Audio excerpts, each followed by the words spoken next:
I'm Denise Incao. I'm a ceramics artist. I started working with clay when I was in college.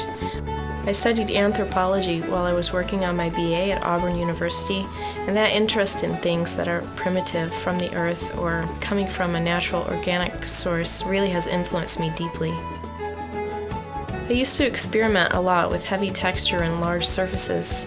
That resulted in a great series of abstract, expressionistic wall pieces that fit together kind of like gigantic puzzles.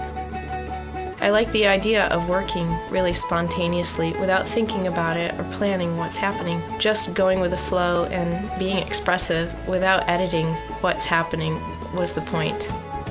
Eventually, I started making these faces and masks, which start out just as a slab of clay slumped over a form that's a basic shape of a face, which I vary from piece to piece.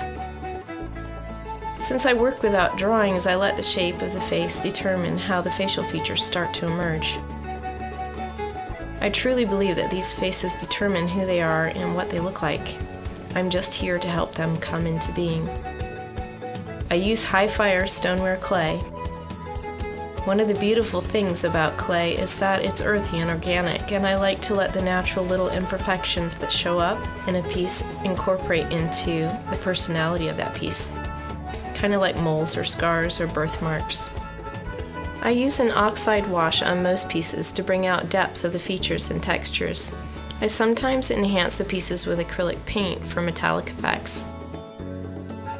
I like to use different materials for head pieces or hair, and I love to incorporate beads into the faces as well as the hair and headdresses. I do not create replicas of any existing pieces. All of my masks are original and they come from inside me.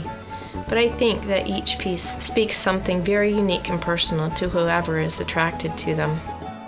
One major influence for me has always been my continuing work with children that I teach classes to.